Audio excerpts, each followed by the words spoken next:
Organizational development through management tools and techniques, which is a part of your KAS paper 2 syllabus, public administration and management section.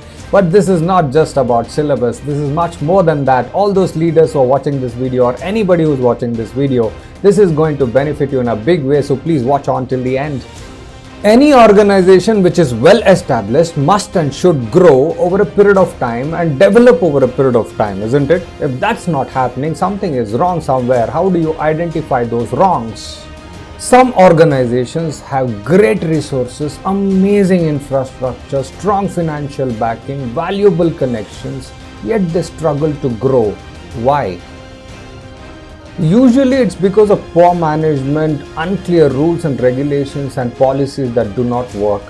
Funny how these issues can hold back even the most promising organizations, isn't it? SWOT Analysis, a powerful management tool which forces the leaders to face the truth even if it is uncomfortable. It shows if the marketing is weak, policies are outdated, or if leadership is the real issue. But the key is having courage to act on it, because talking about growth is easy, but bringing about growth is what sets great leaders apart. So let us dive into SWOT analysis, how weaknesses can be converted into strengths and threats into opportunities. Let's dive deep in. SWOT analysis basically helps you see what is going right, what is going wrong, and where are the opportunities and what could be the potential threats. So the full form of SWOT in SWOT analysis is S stands for strengths, W stands for weaknesses, O stands for opportunities, T stands for threats. Basically what you're doing is you're analyzing the strengths, weaknesses, opportunities and threats of an organization so that you can bring about growth and avoid anything which hinders the growth and development of an organization. Okay, it is as simple as that.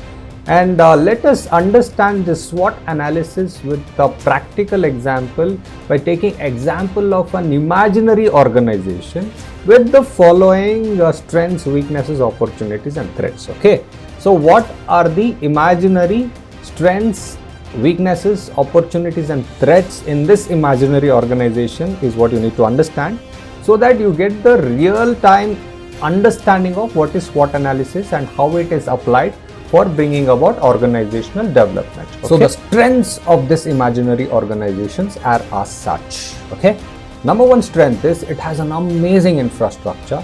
Number two is the leader of this organization has got great public relations and connections. And then unique concept of this organization can be considered as a great strength. Now, if you want to bring about organizational development, what are the things that you need to do in these strengths? You need to build on this infrastructure. You need to make the infrastructure bigger and better. That's one thing, in order to grow the organization and then bring in development. Okay, and then you need to, of course, improve the public relations and great connections. That is already the strength of this organization. This can be worked upon more and more, and this will naturally lead to growth of the organization and thereby bring about development. And unique concept can be made more unique and more innovative things can be brought in. This is how you strengthen the organization, by working on the strengths of this organization, isn't it? Now let us be a little critical. What are the weaknesses of this organization? Let us see.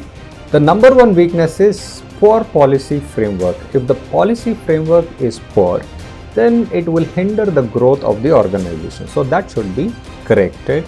Or it could be undefined management roles and responsibilities. If the management's roles and responsibilities are undefined or not well defined, then nobody in the management would be taking up responsibilities for their failures, and this would lead to a disaster. The organizational development will take a big hit if management roles and responsibilities are not well defined, isn't it? So the first thing is policy framework. It should be very strong, and then management roles and responsibilities must be well defined and not undefined for the growth of an organization. And lastly, if there are any marketing gaps, see, now it is the digital age, as well as, not just digital age, you have to rely on the old marketing styles as well. So how do you combine these marketing gaps of digital marketing and old age marketing? How do you combine these both and thereby bring in more customers into this particular organization? How do you do it? All these marketing gaps has to be analyzed and fixed. All this must be considered as weaknesses and it must be addressed at the earliest, isn't it? That's how you bring about organizational growth and development. Now talking about opportunities. What are the opportunities available in an organization? See, now it is the age of innovations and artificial intelligence is coming to your rescue in a big way. Now you have to be updated and upgraded about the latest AI technologies and make use of it in this particular organization. So this is a great opportunity for us. There are lots of AI tools which are coming in and it has to be made use of in order to make the organization grow. This is one opportunity. And then another great opportunity that could be available is leveraging the experience of this particular organization. If this organization is old enough in this business, then this experience has to be utilized and considered as an opportunity to bring about growth and development of the organization. Because the competitors are new in this field and you are already well established and you already know the issues in this particular business, then you got to be few steps ahead of your competitors, and this naturally is an opportunity for you to grow and develop this organization, isn't it? And then another big opportunity which is available is if you are able to place the right man in the right place to get the job done. This can be a big opportunity for this organization to bring about growth and development. And finally, what could be the potential threats to this particular organization? Let's see. The particular threats that could be, continuing mismanagement. If the mismanagement is happening on a continuous basis and the administration is not taking care of it or not addressing this mismanagement, then it's a big threat to the growth of the organization. That's number one.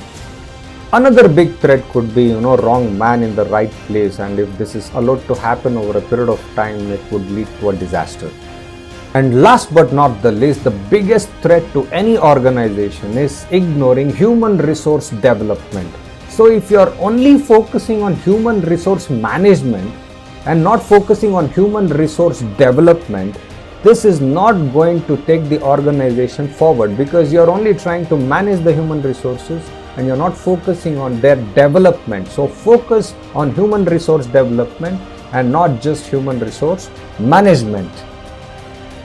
This leads us to another important topic of discussion: human resource management and human resource development. What is the difference? This will be our next topic of discussion. If you're interested, please let me know. Drop down your comments and I will be able to take a detailed discussion on what is the difference between human relation management and human relation development. If you like this video and think that this has benefited you in some way, please do take some time off to like this video, subscribe to this channel, and share this video with as many friends and relatives as possible, so that this particular knowledge spreads to as many people as possible. That's the noble intention. Namaskar.